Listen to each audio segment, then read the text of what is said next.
कहानियां नई नई सीख देती है। बच्चों में अगर अच्छे अच्छे संस्कार सींचने हो तो कहानियां सबसे अच्छा जरिया बन सकती है।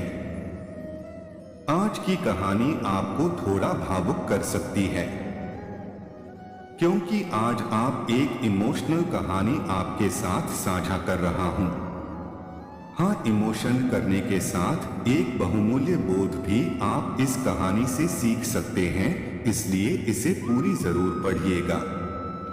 हर दिन एक भिखारी दरवाजे के पास आकर भीख मांगता था और घर का मालिक हमेशा घर के बाहर आते ही उसे देखकर फिर जाया करता। कई बार उसके लिए गालियां भी बकता।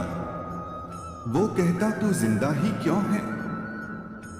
पूरी जिंदगी ऐसे ही भीख मांगेगा क्या? धरती का बोझ क्यों बना बैठा है? और कभी कभी उस भिखारी को गुस्से में वह धक्का भी मार दिया करता।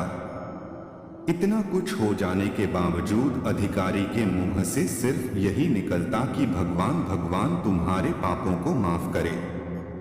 एक बार सेठ को धंधे में बड़ा नुकसान होने की खबर मिली।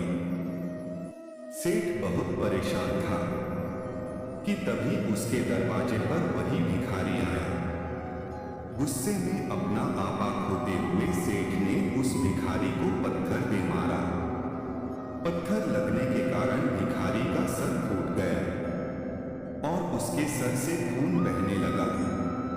फिर भी दर्द से कराहते हुए भिखारी ने इतना ही कहा, भगवान तुम्हारे पापा को माफ करे। भिखारी वहां से चला गया। सेठ सोच में पड़ गए। भिखारी को पत्थर मारा, फिर भी उसने सिर्फ प्रार्थना की। सेठ का गुस्सा शांत हुआ।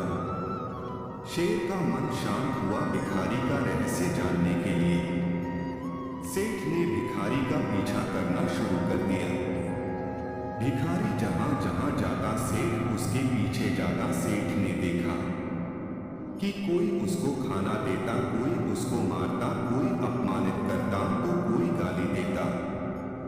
लोग भिखारी के साथ चाहे जैसा व्यवहार करते, लेकिन भिखारी सबके लिए एक ही प्रार्थना करता, भगवान तुम्हारे पाप माफ करें। अब रात होने को आई थी। भिखारी अपने घर जाने के लिए लौटा। वो अपने घर पहुंच गया, लेकिन सेठ अब भी उसका पीछा कर ही रहा था। एक पुरानी टूटी हुई खटिया पर एक बूढ़ी औरत लेटी हुई थी। काफी कमजोर और बीमार लग रही थी। वह भिखारी की पत्नी थी। अपने पति को वापस आता देख वह खाट से उठ खड़ी हुई। पत्नी ने अपने पति के भीख वाले कटोरे में देखा। उसमें सिर्फ आधी बासी रोटी थी। उसे देखकर वह बोली, आज बस इतना ही मिला, और हां, आपके सिर से खून निकल रहा है। ये चोट कैसे लगी? बूढ़ा भिखारी बोला, आज बस इतना ही मिला, किसी ने कुछ दिया ही नहीं।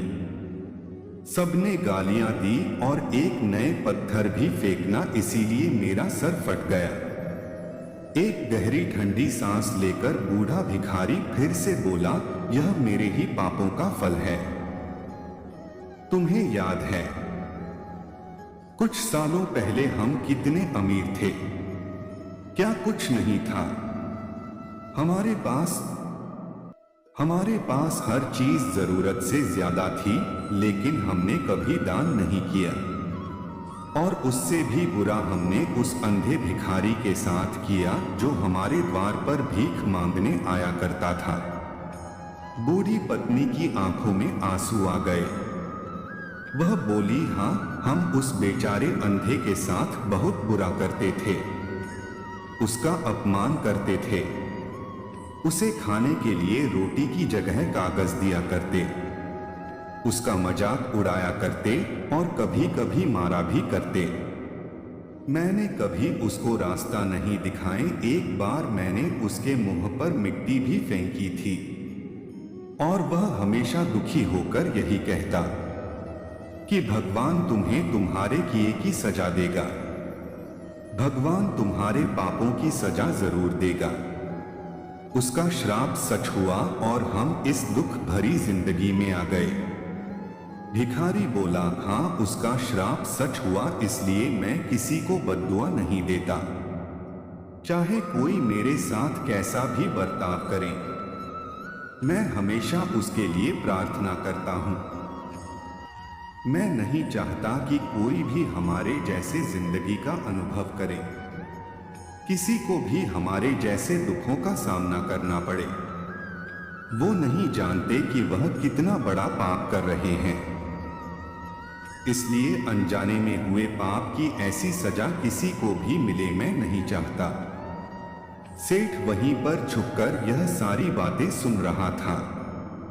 अब उसे सब कुछ समझ में आ गया था।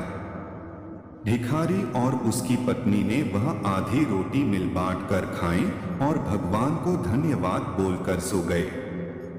अगले दिन बड़ा भिखारी फिर से भीख मांगने गया। सेठ के घर के पास जाते हैं।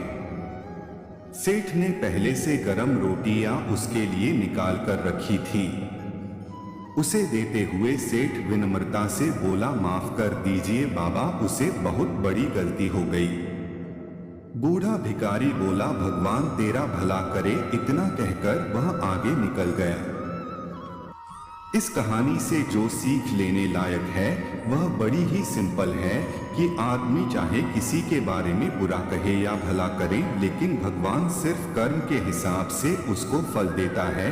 क्या हुआ अगर भगवान नहीं दिखता है, लेकिन यह बात बिल्कुल सच है, उसके खाते में सबका हिसाब बहुत बहुत पक्का होता है।